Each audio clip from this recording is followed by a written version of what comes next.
اعوذ باللہ من الشیطان الرجیم بسم اللہ الرحمن الرحیم سبحان اللہ و بحمدہ سبحان اللہ العظیم الحمد للہ رب العالمین والصلاة والسلام علی رسولہ الکریم رب اشرح لی صدری ویسر لی امری واحلل عقدۃ من لسانی یفقہوا قولی ربی یسر ولا تعسر وتمم بالخیر وبک نستعین یا فتاح یا علیم۔ آج سے ہم انشاءاللہ تعالیٰ صحابہ کرام کی زندگیوں کو دیکھنا شروع کریں گے، اور جیسا کہ میں نے کل بتایا تھا کہ ہم زیادہ تر ان صحابہ کی زندگیوں کو دیکھیں گے جن کے ہم نے پہلے نہیں پڑھا یا جن کے بارے میں ہم نے زیادہ نہیں سنا ہوا۔ انشاءاللہ ہم ان کے بارے میں بات کریں گے۔ آج جن صحابی کے بارے میں ہم پڑھیں گے ان کا نام ہے سعید بن عامر رضی اللہ تعالیٰ عنہ۔ کیا ان کے بارے میں آپ لوگوں نے پہلے آج سے سنا ہے؟ ان کی زندگی کے بارے میں پڑھا ہے کبھی؟ چیٹ میں مجھے آپ لوگ رپلائی کر کے انشاءاللہ بتائیے گا، تو میں آپ لوگوں کی فیڈ بیکس دیکھ لوں گی۔ حضرت سعید بن عامر رضی اللہ تعالی عنہ کی جو کہانی ہے یہ بہت ہی گہرا تعلق رکھتی ہے ایک اور بہت ہی کلوزلی ریلیٹڈ صحابی کے ساتھ جن کا نام ہے حضرت خبیب بن عدی رضی اللہ تعالی عنہ۔ تو حضرت سعید بن عامر کی کہانی سے پہلے میں بات کرنا چاہوں گی حضرت خبیب کی کہانی کے بارے میں، کیونکہ جب ہم ان کی کہانی پتہ چلے گی تو پھر ہم واپس آ کر حضرت عامر بن سعید کی کہانی سے اس کو انشاءاللہ ریلیٹ کر سکیں گے۔ حضرت سعید بن عامر جو تھے وہ قریش مکہ کے ان ہزاروں لوگوں میں سے تھے جنہوں نے جب وہ مسلمان نہیں ہوئے تھے جب تک، تو حضرت خبیب بن عدی کی شہادت کا واقعہ اپنی آنکھوں سے دیکھا تھا۔ مکہ کے لوگ حضرت خبیب کو مکہ سے باہر ایک جگہ ہے جس کا نام ہے تمیم، وہاں لے کر گئے تھے اور وہاں پر ان کو شہید کیا گیا تھا، اور حضرت سعید بن عامر اس وقت مسلمان نہیں تھے، تو انہوں نے یہ واقعہ اپنی آنکھوں سے وٹنس کیا تھا۔ اور یہ ایک ایسی شہادت ہے کہ جب ہم آج اس قصے کو پڑھیں گے، اس کو سنیں گے، تو آپ یقین جانیں کہ پڑھتے ہوئے بھی دل لرزتا ہے اور رونگٹے کھڑے ہو جاتے ہیں۔ حضرت خبیب جو تھے وہ بیسیکلی انصاری صحابہ تھے اور قبیلہ اوس کے تھے، اور ان کا واقعہ اس طرح شروع ہوتا ہے کہ پہلے ہم دیکھتے ہیں کہ یہ کون سا ٹائم پیریڈ ہے جس کے بارے میں آج ہم بات کر رہے ہیں۔ یہ وہ وقت ہے جس وقت غزوہ بدر ہوئی تھی، اور غزوہ بدر میں ہم سب نے پڑھا ہے اور ہم سب کو معلوم ہے کہ مسلمانوں نے کیا کیا تھا اور کس بری طرح سے کفار مکہ کو اور قریش والوں کو شکست کا سامنا کرنا پڑا تھا۔ اور یہ جو غزوہ بدر ہوئی تھی یہ دوسری ہجری میں ہوئی تھی، اور یہ جو حضرت خبیب کا واقعہ ہم پڑھ رہے ہیں یہ تیسری اور چوتھی ہجری کے درمیانی وقت کا قصہ ہے۔ دو قبیلے تھے جن میں سے ایک کا نام تھا عدل اور ایک کا نام تھا کارا، اور یہ دو قبیلوں کے جو لوگ تھے یہ مدینہ منورہ آئے تھے آپ صلی اللہ علیہ وآلہ وسلم کے پاس، اور غزوہ بدر کے بعد آئے تھے یہ تیسری اور چوتھی ہجری میں، اور انہوں نے آ کے آپ صلی اللہ علیہ وآلہ وسلم سے یہ التجا کی تھی کہ ہمارے ہاں کچھ لوگ مسلمان ہو گئے ہیں، تو آپ ہمارے ساتھ کچھ ایسے صحابہ اور ایسے لوگوں کو بھیج دیں جو ہمارے یہاں ہمارے قبیلے میں آ کے ان کو قرآن سکھائیں، ان کو دین کی تعلیم دیں۔ اب جو یہ ٹائم پیریڈ تھا تو آپ صلی اللہ علیہ وآلہ وسلم نے کیا کیا کہ انہوں نے 10 آدمی ان کو ان کے ساتھ بھیج دیے، ٹھیک ہے نا؟ تو پھر اب اس کے بارے میں دو قسم کی روایتیں ہمیں ملتی ہیں ہماری کتابوں سے۔ ایک روایت میں آتا ہے کہ آپ صلی اللہ علیہ وآلہ وسلم نے 6 لوگ ان کے ساتھ بھیجے تھے، اور ایک روایت میں آتا ہے کہ آپ صلی اللہ علیہ وآلہ وسلم نے 10 لوگ ان کے ساتھ بھیجے تھے، ٹھیک ہے؟ اب اس میں ہوتا کیا ہے کہ وہ جو 10 لوگ ہوتے ہیں ان کو جو لیڈ کر رہے ہوتے ہیں، جو ان 10 لوگوں کے امیر ہوتے ہیں، وہ حضرت عاصم بن ثابت رضی اللہ تعالی عنہ کو جو ہے آپ صلی اللہ علیہ وآلہ وسلم نے مقرر کیا تھا، وہ ان 10 لوگوں کے لیڈر تھے، اور انہی 10 لوگوں میں حضرت خبیب بن عدی بھی شامل تھے۔ اب کیا ہوتا ہے کہ جب یہ مسلمان ان لوگوں کے ساتھ مقام رجی پر پہنچتے ہیں، تو وہ ایک جگہ ہے جس کو رجی کہا جاتا ہے، وہاں پر پہنچتے ہی ایک دم سے ان کو یہ پتا چلتا ہے کہ یہ جو 10 لوگوں کو یہ کہہ کر لائے ہیں کہ ہمارے قبیلے میں جو ہے وہ قرآن سکھائیں گے اور اسلام کے بارے میں بتائیں گے، انہوں نے تو دھوکہ کیا ہے، انہوں نے تو بد عہدی کر کے ان 10 مسلمانوں کو اس مقام رجی تک یہ لوگ لے کر آئے، اور پھر اچانک سے جو ہے ان کے رویے ان کے ساتھ تبدیل ہو گئے۔ جب حضرت عاصم بن ثابت نے یہ دیکھا تو وہ ایک جلدی سے اونچا سا مقام اور ٹیلا دیکھ کر وہاں پر اپنے صحابہ کو لے کر چڑھ گئے اوپر۔ تو پھر کیا ہوا کہ تھوڑی سی ہی دیر میں اور جو ان کے ساتھ قبائل شامل تھے وہاں سے تقریباً 200 لوگ نوجوان بھی آ گئے اور سب نے مل کے ان 10 صحابہ کو گھیر لیا۔ اب ان 200 میں سے کچھ لوگ ایسے بھی تھے جو تقریباً 100 کے قریب تیر انداز تھے۔ ان سب نے جب صحابہ کو گھیر لیا تو پھر ایک بندے نے انہی لوگوں میں سے آواز لگائی کہ آپ لوگ نیچے آ جائیے، ہم آپ کو امان دیں گے۔ اب جو ان کے لیڈر تھے حضرت عاصم بن ثابت، انہوں نے کہا ہرگز بھی نہیں، کافروں کا امان، نعوذ باللہ، ہم بالکل کافروں کا امان نہیں لیں گے۔ تو اوپر سے آپ لوگوں نے ہمارے ساتھ پہلے ہی غداری کی ہے، بد عہدی کی ہے، ہم بالکل آپ کا امان نہیں لیں گے۔ تو اب ہوا کیا کہ جب یہ ٹیلے پہ چڑھ گئے، حضرت عاصم بن ثابت نے ان لوگوں کا امان لینے سے منع کر دیا، تو انہوں نے اپنے تیر اندازوں سے کہا کہ مارو۔ جب تیر اندازوں نے تیر چلائے تو ہوتا کیا ہے کہ اسی وقت عین موقع پہ جو 10 میں سے 7 صحابہ کرام تھے وہ شہید ہو گئے، اور ان 7 میں حضرت عاصم بن ثابت جو ان کے لیڈر تھے، جو ان کے امیر بنا کے آپ صلی اللہ علیہ وآلہ وسلم کی طرف سے بھیجے گئے تھے، ان کی بھی شہادت ہو گئی۔ اب جس وقت ان کی شہادت ہوئی اس سے بالکل پہلے انہوں نے دعا مانگی، اللہم اخبر انا رسولی، کہ یا اللہ کسی طرح حضرت محمد صلی اللہ علیہ وآلہ وسلم کو ہماری خبر پہنچ جائے کہ ہمارے ساتھ یہاں پہ کیا ہوا ہے اور کس طرح سے دھوکا ہوا ہے۔ پھر جب ان کی شہادت ہو گئی تو اب 7 صحابہ شہید ہو گئے اور صرف 3 صحابہ باقی رہ گئے۔ اب ان 3 صحابہ میں سے جو صحابہ کرام باقی رہ گئے ان میں جو موجود تھے وہ تھے حضرت عبداللہ بن طارق، حضرت زین بن دسنا اور حضرت خبیب بن عدی۔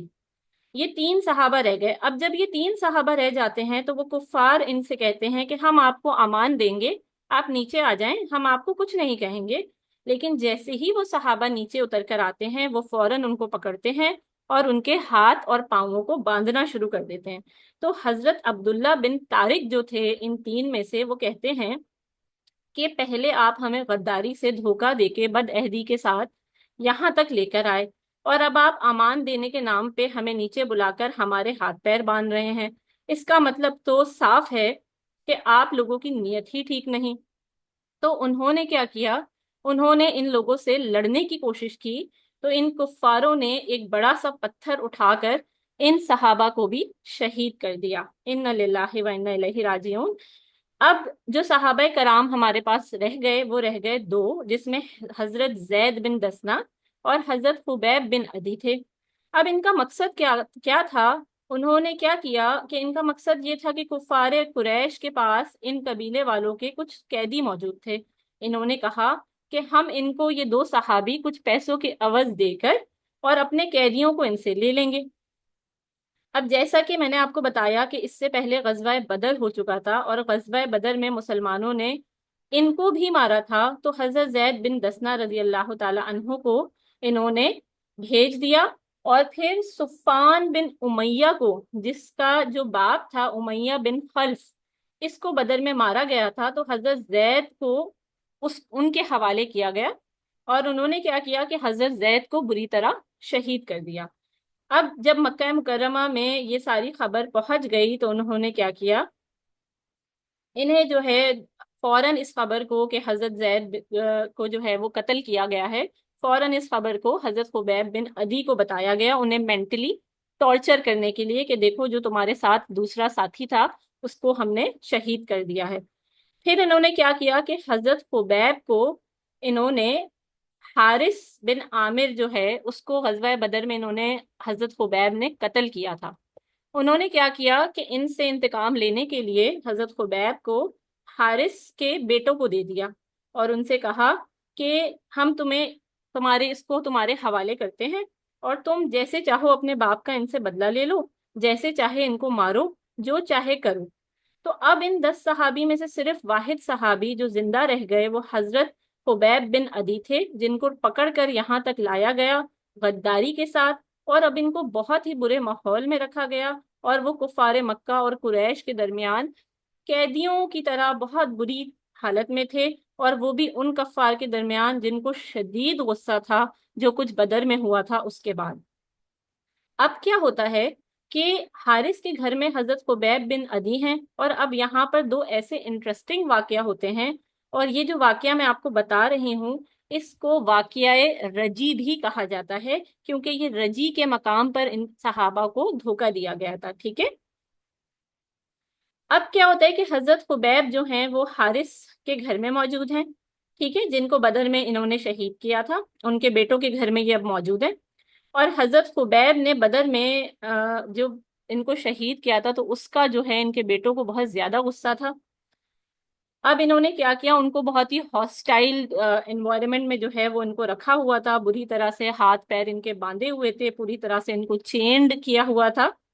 اور جو ہے ان کو بڑا کم جو ہے وہ کھانا پینا بھی نہیں دیتے تھے، اور جو ہے وہ بس اتنا کھانا دیا جاتا تھا کہ یہ زندہ رہ سکیں، تو وہ بیچارے بڑے جو ہے وہ کمزور بھی ہو گئے تھے۔ پھر کیا ہوتا ہے کہ ایک واقعہ اس طرح کا ہوتا ہے کہ جو حضرت خبیب تھے، ان کے جو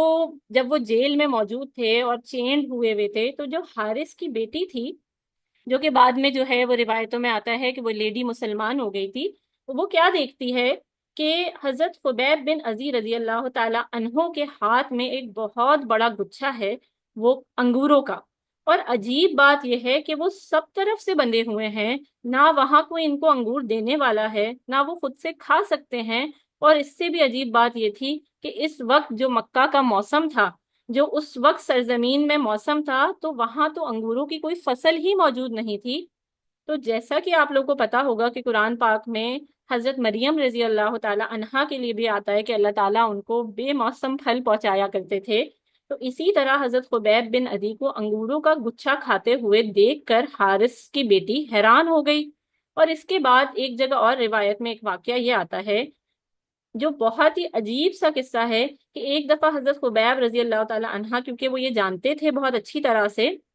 کہ ان قریب ان کو شہید کیا جائے گا، تو انہوں نے اپنی پرسنل ہائیجین کے لیے ایک استرا، جس کو بلیڈ کہتے ہیں، وہ مانگا، اور پھر جو حارث کی بیٹی تھی انہوں نے ان کو یہ استرا دے دیا۔ اب ہوتا کیا ہے کہ ایک دن اس خاتون کا چھوٹا سا بچہ، جس کو ہم ٹوڈلر کہتے ہیں، وہ کرال کرتا ہوا جو ہے وہ کھیلتا کھیلتا جاتا ہے اور حضرت خبیب کی گود میں جا کے بیٹھ جاتا ہے۔ تو جیسے ہی اس عورت کی نظر پڑتی ہے کہ میرا بچہ حضرت خبیب کی گود میں بیٹھا ہوا ہے، یہ دیکھ کر وہ حیران ہو جاتی ہے، اور اس کے حلق سے ایک چیخ نکلتی ہے کہ یا اللہ، یہ کیا ہو گیا؟ تو اب تو یہ میرے بچہ جو ہے وہ ان کی گود میں جا کے بیٹھ گیا ہے، اور بلیڈ ان کے ہاتھ میں ہے، تو یہ یقیناً میرے بچے کو جو ہے وہ نقصان پہنچائیں گے یا جان سے ہی مار دیں گے۔ تو جب حضرت خبیب نے دیکھا کہ یہ خاتون یہ منظر دیکھ کے بری طرح جو ہے وہ پریشان ہیں، تو انہوں نے کہا کہ بیٹا، تمہاری امی جو ہے نا وہ ڈر گئی ہیں، اور وہ سمجھتی ہیں کہ میں تمہیں مار ڈالوں گا۔ تو انہوں نے کہا کہ بیٹا جاؤ، جلدی سے اپنی امی کے پاس جاؤ، اور ایک مسلمان جو ہے نا وہ کبھی غدر نہیں کرتا، ایسا کچھ نہیں کرتا۔ تو ان دو واقعات نے اس عورت کے اوپر اتنا گہرا اثر ڈالا، اور آگے جا کے روایتوں میں ہمیں ملتا ہے کہ وہ بعد میں مسلمان ہو گئی تھی، اور ان کا نام جو ہے وہ زینب بن حارث رضی اللہ تعالی عنہا تھا۔ اور یہ دو واقعات حضرت خبیب کی قید کے درمیان ہوئے تھے۔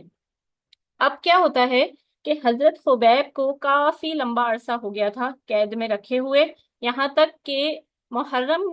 کا وقت قریب آ گیا تھا، مطلب محرم کے مہینے تک انہوں نے ان کو قید میں رکھا۔ اور پھر جو ہے وہ، جیسا کہ ہم روایتوں میں پڑھتے ہیں کہ جو حرمت والے مہینے ہوتے ہیں اس میں جو ہے وہ قتل و غارت کرنا اور کوئی بھی برا کام جو ہے وہ کرنا، قریش والے بڑا جو ہے وہ اس کو غلط سمجھتے تھے۔ تو انہوں نے کیا کیا کہ جب محرم گزر گیا تو جو حضرت خبیب کو انہوں نے بری طرح سے چینج کر کے رکھا ہوا تھا، اب انہوں نے کہا کہ ان کے بیٹوں نے کہ چلو اب ایسا کرتے ہیں کہ اس کو قتل کر دیتے ہیں۔ انہوں نے پورے مکہ کے لوگوں میں اعلان کروا دیا کہ ہم حضرت خبیب کو شہید کرنے جا رہے ہیں۔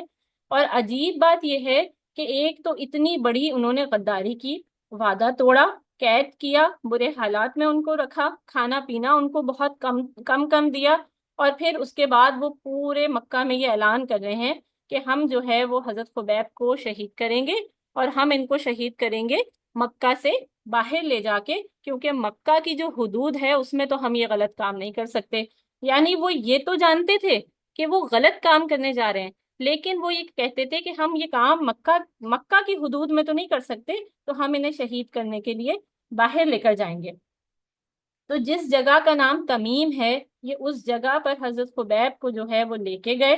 اور جو ہے ان کو حرم کی حرمت کا تو خیال تھا کہ ہم مکہ کے حدود کے اندر یہ کام نہیں کر سکتے، تو وہ ان کو مکہ سے باہر لے جا کر مقام تمیم پر لے کر گئے، اور بڑے گانے باجے ڈھول دھماکوں کے ساتھ شور مچاتے ہوئے اور خوشی سے حضرت خبیب بن عدی کو لے کر مقام تمیم تک پہنچے۔ اب یہ جو لوگ وہاں تک پہنچے تھے، انہی لوگوں میں جو ہے حضرت سعید بن عامر بھی شامل تھے اس لشکر میں، اور وہ بھی یہ سارا منظر دیکھنے کے لیے تمام جو ہے وہ قریش مکہ کے ساتھ تمیم کے مقام تک پہنچے۔ اب کیا ہوتا ہے، ذرا ایک لمحے کے لیے آپ سوچیں کہ ایک ایسا شخص جس کو بہت اچھی طرح معلوم ہے کہ اس کو بری طرح سے قتل کیا جانے والا ہے، اور وہ اس ہزاروں کے لشکر میں اکیلا ہے جو اس کی موت کا، اس کے قتل کا تماشا دیکھنے کے لیے جمع ہوئے ہیں، وہ کیا کہتے ہیں، وہ ایک التجا کرتے ہیں کفار مکہ سے۔ وہ کہتے ہیں کہ مجھے صرف 2 رکعت نماز پڑھنے دو، بس 2 رکعت نماز پڑھنے کی اجازت دے دو، پھر جو چاہے کر لینا۔ تو کہتے ہیں کہ وہ 2 رکعت انہوں نے اتنے سکون سے، اتنے اطمینان سے پڑھی کہ شاید ہی کسی نے اس طرح نماز پڑھی ہوگی۔ اور پھر کیا ہوا کہ ایک قسم کا ان کی اس نماز کے بعد ایک قسم کا مسلمانوں میں ٹریڈیشن ہو گیا کہ شہید ہونے سے پہلے مسلمان 2 رکعت نماز پڑھنے لگے۔ پھر کیا ہوا، وہ کہتے ہیں حضرت خبیب نماز پڑھنے کے بعد، اگر مجھے یہ نہ لگتا کہ تم لوگ یہ سمجھو گے کہ میں موت کے ڈر سے نماز لمبی کر رہا ہوں، تو میں خوب لمبا سجدہ کرتا، اور میں خوب لمبا رکوع کرتا، اور میں اور بھی زیادہ لمبی نماز پڑھتا، کیونکہ میں تو دل سے ایسا ہی چاہتا ہوں کہ میں اور لمبی نماز پڑھوں، لیکن میں جانتا ہوں کہ تم یہ سمجھو گے کہ میں موت سے ڈر رہا ہوں، اس لیے میں نے نماز کو اپنی چھوٹا کر دیا۔ سبحان اللہ۔ اس کے بعد وہ کھڑے ہوئے، اور انہوں نے ایک نظر آس پاس کے کھڑے ہوئے چہروں پر ڈالی، اور کہا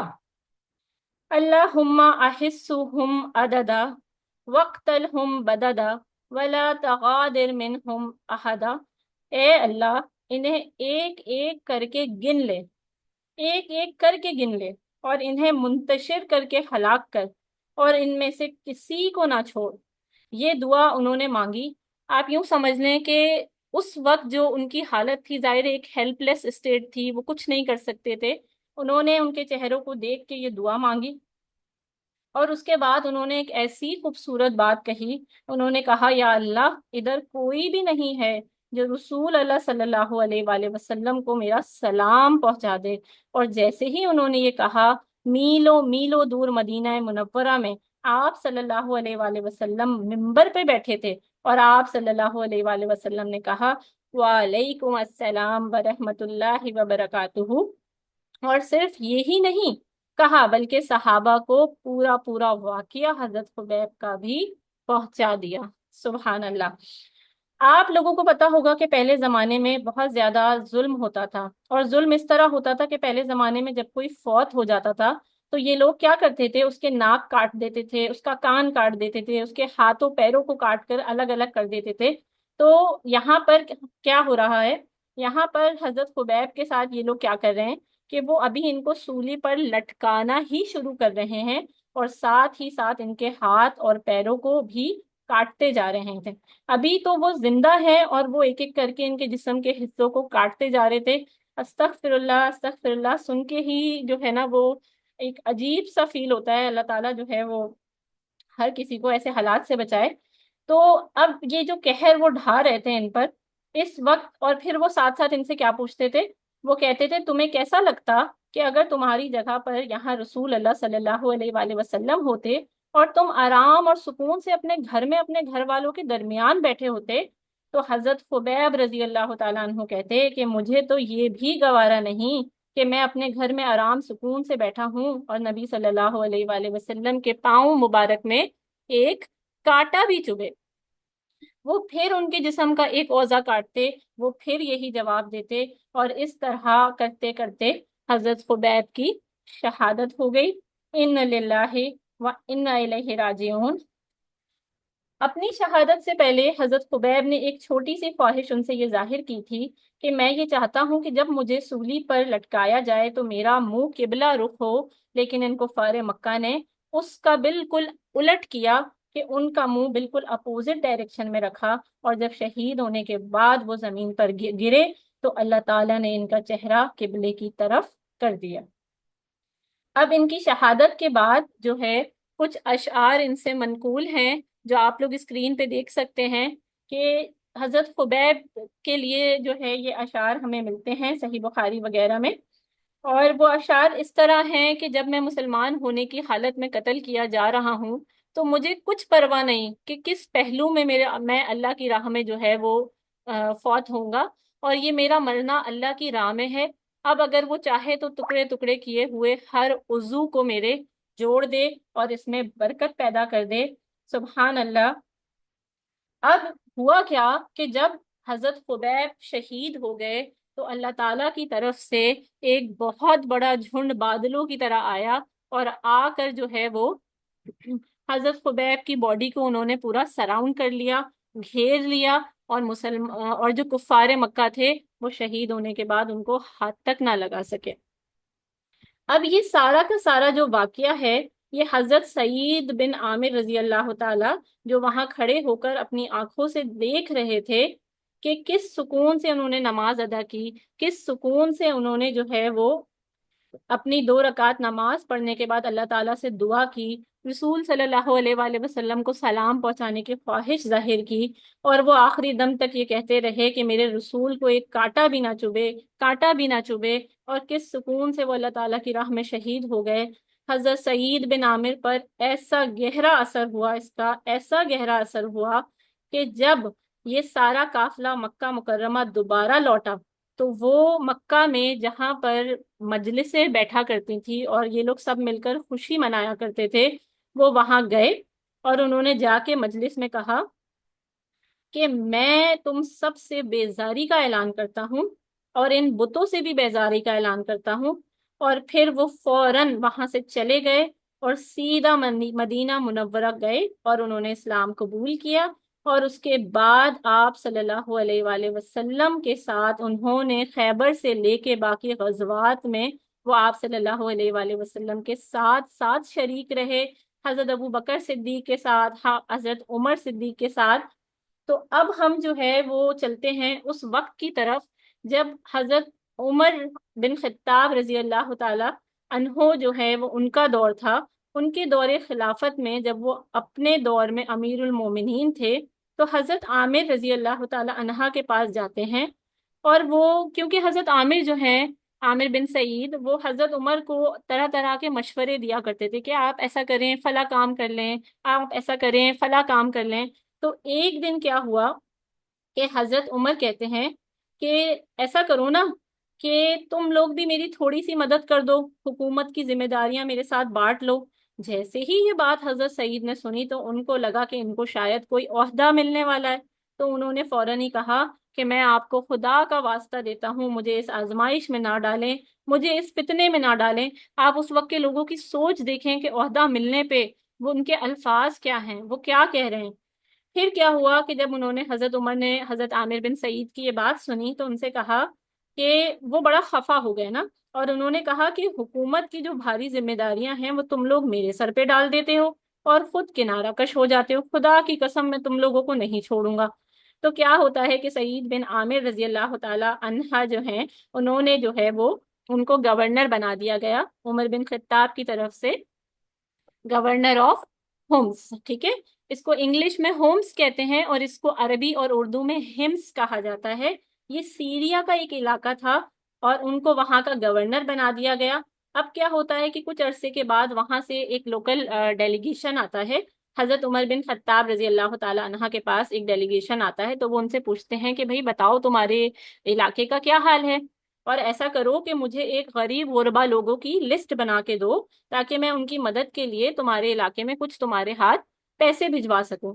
تو وہ لکھتے ہیں بھئی فلاں بن فلاں، فلاں بن فلاں، پوری ایک جو ہے وہ غریب و غربا کی لسٹ جو ہے تیار ہوتی ہے، اور آخری میں اس میں ایک نام لکھا ہوا ہوتا ہے سعید بن عامر۔ تو حضرت عمر کہتے ہیں سعید بن عامر،